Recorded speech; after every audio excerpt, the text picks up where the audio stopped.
Good Packer Nation morning, everybody. It's back to a Monday, back to the grind, so to speak. Congratulations to all the winners in the NCAA tournament over the weekend. I was disappointed to see my Badgers lose by 1 point, but, it was a heck of a game. Jump on, let me know who you are, where you're coming at me from. We'll do a little Packer Nation roll call as we get started. We're going to talk about where the team should go in the first round. Manuel, hi there, how you doing? We're going to pull out a little bit today. We've got some Packer news as well, a little bit. Tommy is here, Jim is here. So go ahead and roll up congrats to your NCAA team if they won. Congratulations. Jim is here. As everybody gets on this morning, JB as well. I'm a little sad, Jason, Tommy, about the Badgers losing that one, but I completely agree with your comment, man. What a game. Janelle is here. All right, Baton Rouge on the line. All right, Bryce is here as well. I have to brag a little bit because our Packer Nation Fire Madness League, Tim, Chris, some of you guys know what I'm talking about. I jumped everybody, and I am nipping at Phil's heels. Phil, where are you at, my friend? I'm coming. Steve is here. Gilbert from Texas. Way to hold down the Packer Nation fort down there, man. Way to go. Texas well represented as well. Texas and California, there's some smart people down there. Jesus is here, says, something, so I guess good day. I didn't get to catch the rest of it, so sorry. I read even slower in other languages. Tommy is here. Tayton. Oh, cool name. Andy as well. Yep. Andy says, welcome to my world. Who's your team, Andy?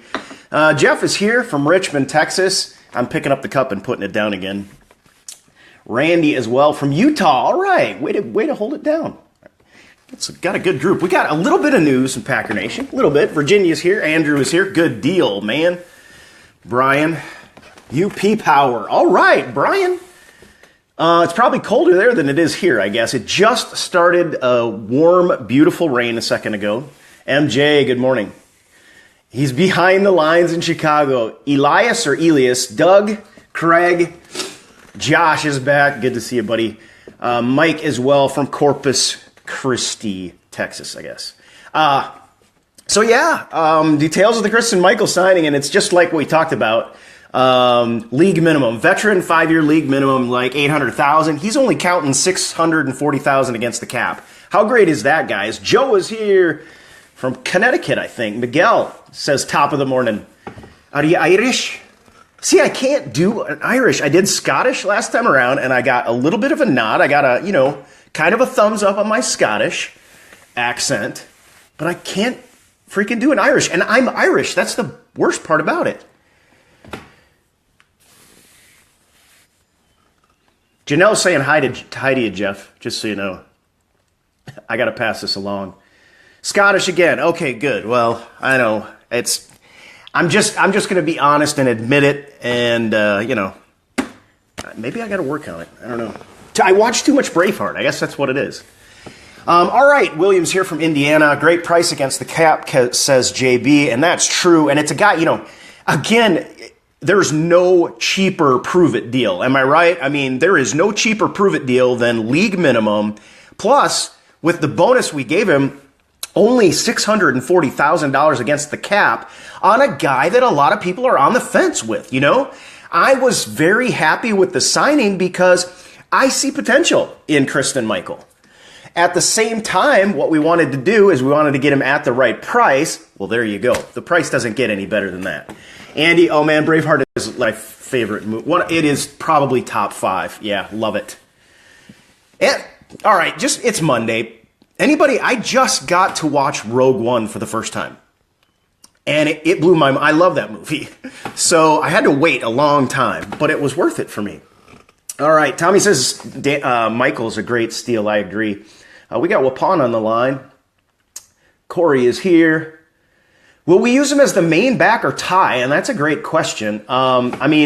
Presumably Ty is our feature back right now. But there's going to be a mix. Now, wait till free agency comes around. I see us in the 3rd or the 4th round picking up a running back. We're gonna bring in undrafted free agents. And Christine Michael is not, I mean, you're not going to project him to take Ty Montgomery's spot, mostly because Ty Montgomery knows both the wide receiver and the running back position. Ty Montgomery absorbed that entire running back situation in half a year. Christine Michael's been in the league for a few years and still doesn't seem to get it. Now, I have said that with an entire off season, Phil is, oh man, Phil, you suck, man. He's saying, good morning, number 2. Hey, listen, I jumped to number 2. I jumped a bunch of spots. I'm happy. And if my picks pan out, I'm going to be hard to beat. That's if my picks pan out. But we'll see. But it's been exciting. It's been really fun. It's interesting to do it this way. Round by round, live bracket. Never been done before that I know of. But it's pretty cool. We got Wausau here. All right, Chris. Cool, man. So anyway, we got Christine Michael, only 640 against the cap, veteran league minimum. We got Bali, Indonesia with Mark on the line. Hello, Mark. Virginia saying go Zags. I said to put up your favorite team, so I'll read those off as I see them. Even though I still wish the Badgers were in the tournament. But holy crap, what a game. I mean, my gosh. Showalter hits that off balance, time running out 3 to tie it, and then they do the same for the win. Seriously, I can't even sit here and complain about it to some extent, as much as I was sad about it. But at any rate, I think the Packers' offense is in good shape. Put up a heart on the screen if you feel like, and you can take into account the fact that we still have the draft, that the Packers' offense is in good shape. Now, we know the question mark is that offensive guard position, right guard.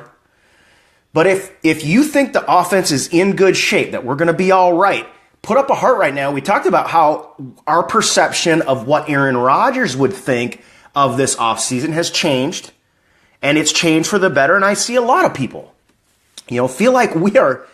And I think Aaron Rodgers said it. He said, we're locked and loaded, man. And I can't wait for this offense to take the field. All we got to do is we've got to find a way to stay healthy. So Christine Michael came at cheap. Martellus Bennett. Now, this is interesting because Martellus Bennett got on, when he got brought into the Packers, and he asked Packer Nation, he tweeted out, tell me what jersey number I should wear. And Packer Nation responded, and they chose for him number 80, basically. And he said 80's the winner, and he took it. Well, now Bennett tweeted out that he is going to take all the proceeds from his from jersey sales, and he's going to donate it to after-school children's programs. Guys, I have a thumbs up for that. We had the discussion, because it was Donald Driver's number, as to whether we thought that was great or whether we thought that was iffy. I thought it was a classy move to ask Packer Nation and say, whatever you guys think, I'm going to go with, because I want to be part of this fan base. And now he's taken the jersey sales. And this is probably a good chunk of change that he could go take a trip, relax on a beach somewhere, and he is putting it toward after-school children's programs. And I think that is fantastic. This guy is, and in between we have him with his comments about what he's going to do when he has to watch the educational video that the NFL put out about excessive celebration. So I think the guy on the field, I think the guy's got an attitude. But what he does, and you can't, especially with the situation right now, after-school program, donating after-school programs is going to become more and more important. So, Danny says, Bennett's always been a Packer person, it looks like. Yeah, it's when he was a Bear, that was very difficult to think, I guess. And he has had his share of, shall we say, things. Andy is saying, I freaking hate Skip Bayless. Me too. Did he say something just recently? Because I didn't catch anything on it. If he went off again on Rodgers or whatever. And Virginia's making a good point right now. We will all be, and we will all be won over, frankly, if we see this guy take the field and do what we think he can do. To me, there's no doubt. Now, I don't know that he's going to have, 8, 10 touchdowns. But to me, what he adds to this offense is more than just his stat line. What he adds to this offense is a dimension that defenses have to deal with. And yes, he's going to get open from time to time, but he's also going to protect Aaron Rodgers when we need it, when we're struggling. Look at that right side of the offensive line. Atlanta's here checking in. Hey there, Donna. And so he's going to add a dimension that defenses have to, and when defenses are getting the upper hand on us, he's going to be a real factor. And remember, Jonah was reminding me of this. Jared Cook, when he made that sensational catch in the Cowboys game, one of the first things he said is, Aaron put the ball where only I could catch it. And so if you were to take Jared Cook out of that equation, put Bennett in, I think that's a catch just as much as it was with Jared Cook. And that's no slight on Jared Cook. It's a hats off to Aaron Rodgers. And with Bennett and Aaron, and Bennett's been playing with a lot of great quarterbacks, so he knows how to be a professional, without a doubt. He also knows how to act a little unprofessional from time to time. There's no question about that. And Tommy, I'd love to chat. I can't wait for, I'm with you, man. I can't wait to see the 2 tight end sets. It's something that we don't use a lot. But for crying out loud, Richard Rodgers has been in the program forever. He knows the offense forward and back. But Lance Kendricks had better stats than Jared Cook last year. And he's presumably, or at least possibly, going to be our second tight end. Now you got Kendricks and Bennett in this offense. That's going to be a hazard. You got 2 receivers in that set. You got Devontae Adams. You got Jordy Nelson. We can use the 2 tight end set now, from the 20-yard line to the end zone, I think, at any time. And again, that's a dimension that we typically could not do, because if you were going to do that, you could, and we did at times with Jared Cook and Richard Rodgers. But just think, which do you think? Think of the upgrade between Jared Cook and Richard Rodgers. Now we have Martellus Bennett, who's an upgrade from Jared Cook, and Lance Kendricks, who is an upgrade also to Jared Cook.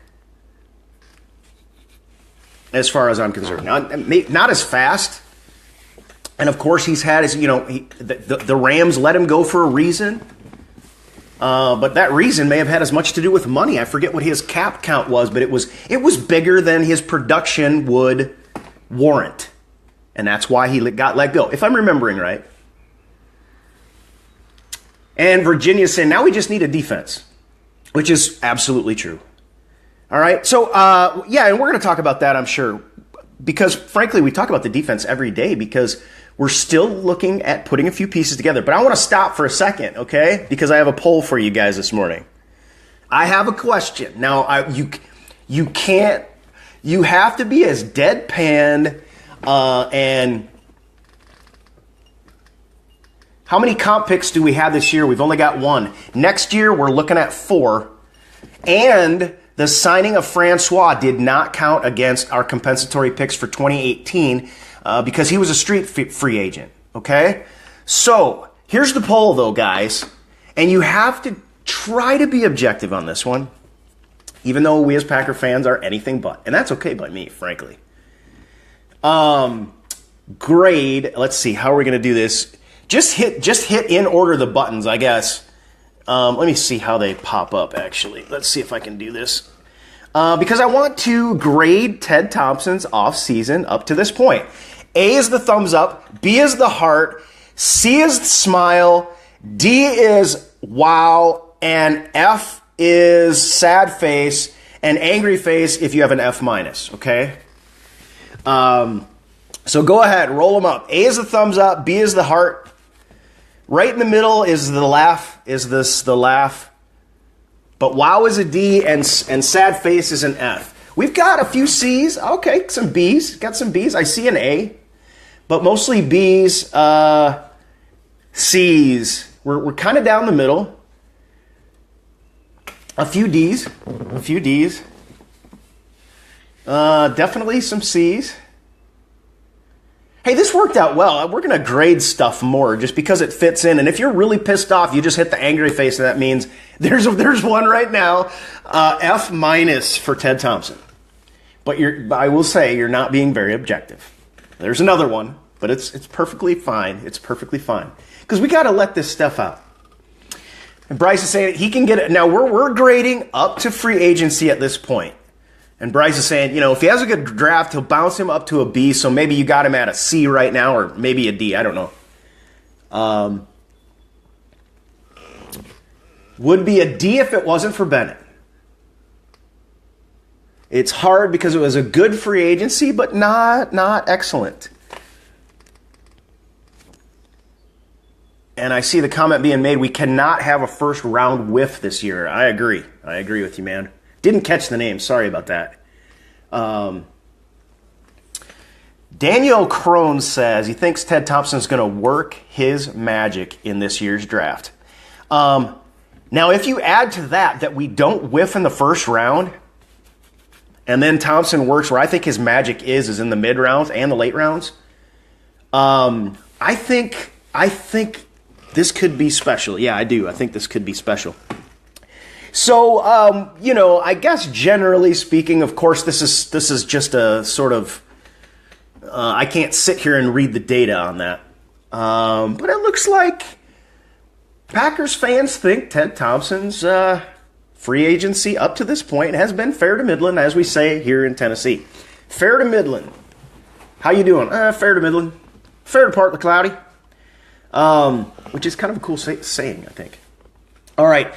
Yeah, there's a lot of talent, Adam, in this year's draft, and that is really what I kind of wanted to talk about today, because this week we're going to be breaking down. I'm going to order some stat sheets too, because I want to get into this a little deeper. And that's the question, Bryce. Well done. Okay, now everybody roll up what you think. Where do the Packers go with their first round pick? Free agency has squared away the offense with everything but running back.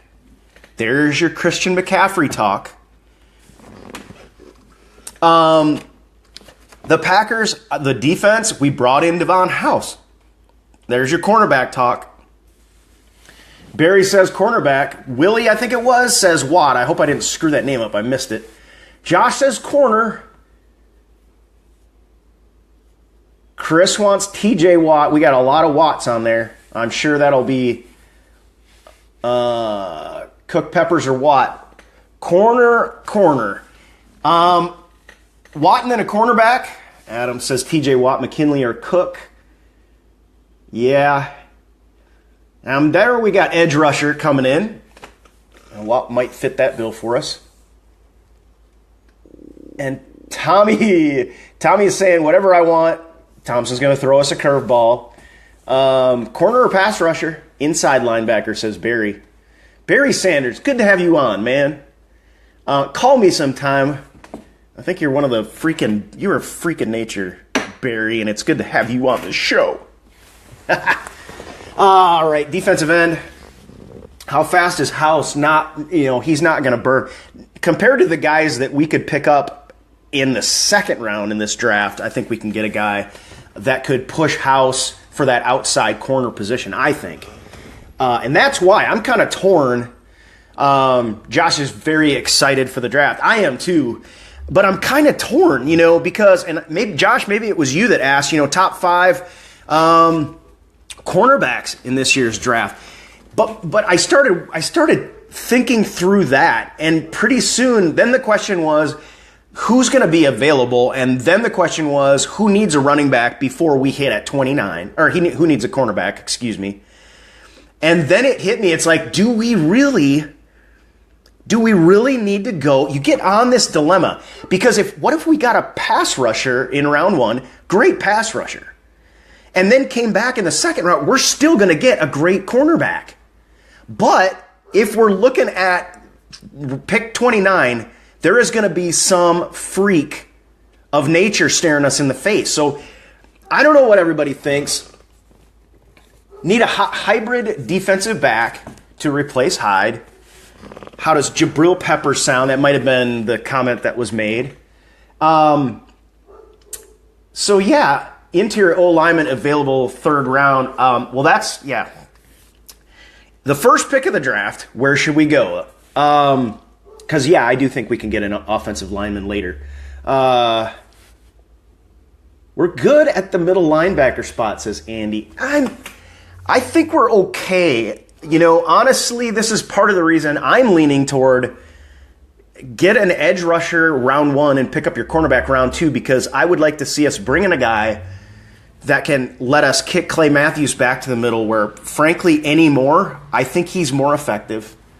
If you have a lineup with Nick Perry, Jake Ryan, Clay Matthews, and TJ Watt, and that's, Chris is asking, you know, is Watt off the board? And there is a good chance, but you look at the number of players, and I think that some of the Watt, I think when Watt went through the combine, he really performed, and his stock went up, and he solidified himself as worthy of serious consideration in the first round. Other people got on the bandwagon that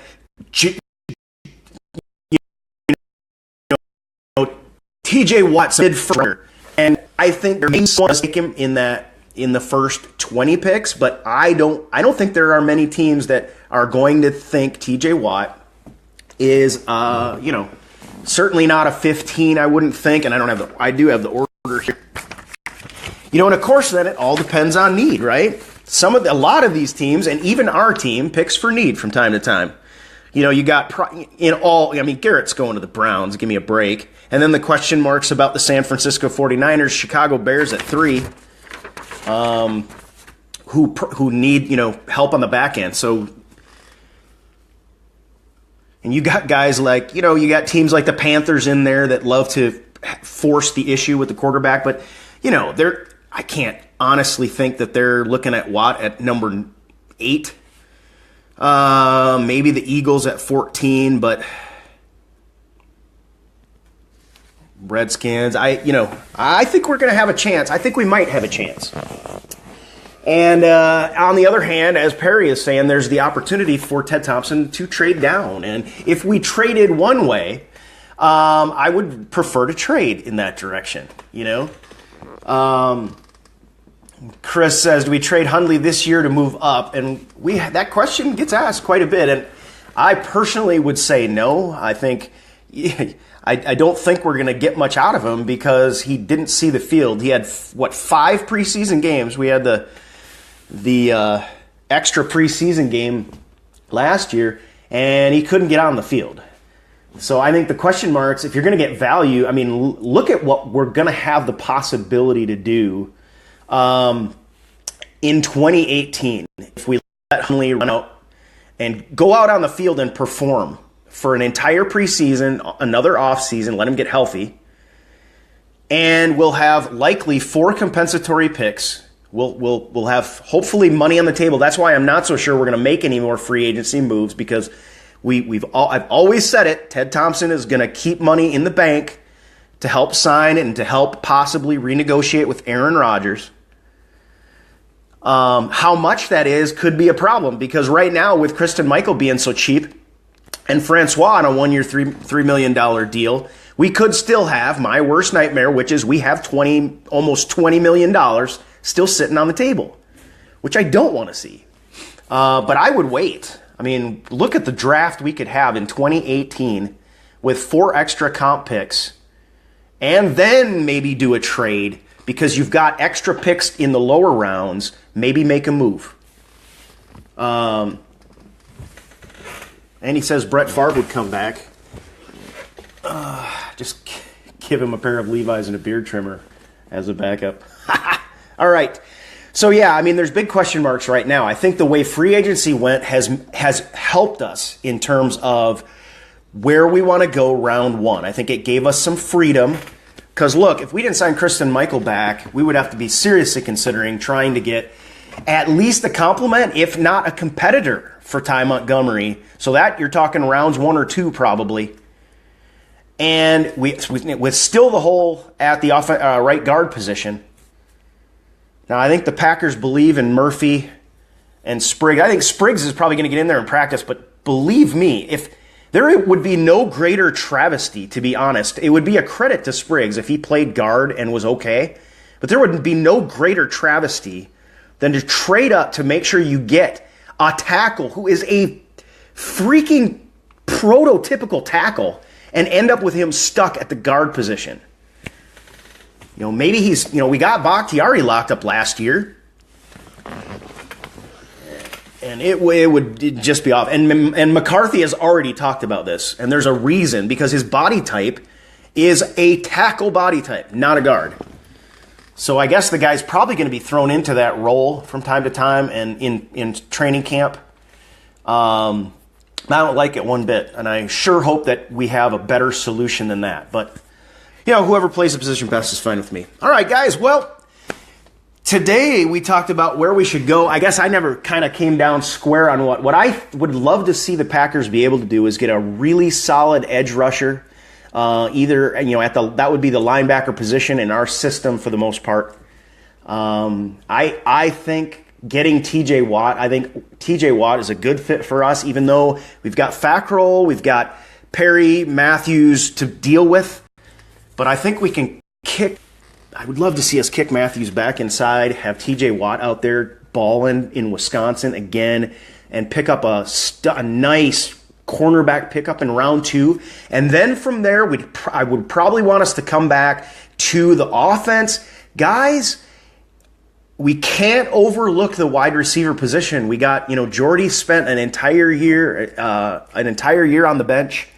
And then at the end of last year, he had that brutal broken rib injury. We've seen Randall Cobb unable to stay healthy, and we're going to have some contracts that need to be decided on. We can't overlook the wide receiver position. Factor into that, I've said all the time that Ted Thompson keeps wide receivers in the hopper so that the cream of the crop can be ready when Aaron Rodgers needs them. And I would not bat an eye if we found a nice third, fourth round wide receiver. But again, then have we addressed the running back? So, but I do see us swinging back to offense, and that may be offensive line again. Now, I know there are some, and it wouldn't surprise me a bit if we went offensive line in the first round of the draft. However, I would be worried that we'd have another whiff at that point.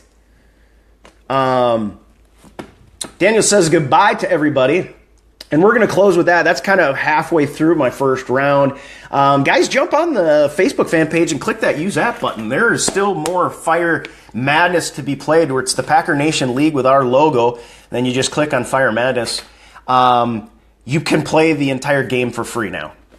If you haven't done it, guys, hit the Get More Tokens button. And hey there, Amma, I hope I'm pronouncing it right. Cool name.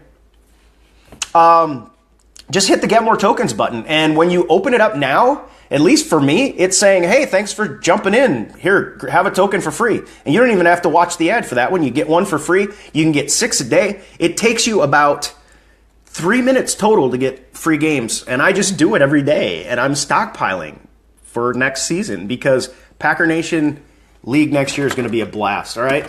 So, all right. JB's got predicting offensive line in the first round. Thanks, Ted. Jeez. And I think that would be a lot of people's. Now, if it worked out, it'd be a big help because we do need to be protecting and taking care of that quarterback that wants to play into his 40s. Oh, good deal, man. Amma, that's cool. It's cool. I'm liking it. All right, folks. Well, that'll do it for today. Tomorrow, the other reason I wanted to jump in and ask you guys where we should go first round is because probably I'm going to take like my little scenario and we'll work through it, who might be there and who we might want to grab in the draft.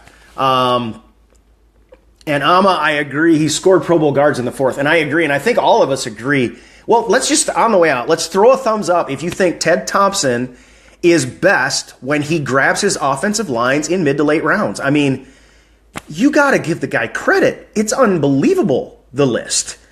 And so we'll just close with that. And then so I will not be expecting offensive line, even though I do think it's a possibility for Ted to surprise us in that regard. But we'll start working through this. Later, Brian. Guys, you have a great day. We'll talk again tomorrow. Same pack time. Same pack place. Jump on FireFan. And by the way, we also have NTP went live last Friday with our first live cooking recipe, beer and brats. I will get you information on that. Maybe I'll even post it in the comments below where you can go and subscribe to our YouTube channel if you would. All right, guys, I hope you have a great day. We'll talk to you again tomorrow. Go Pack.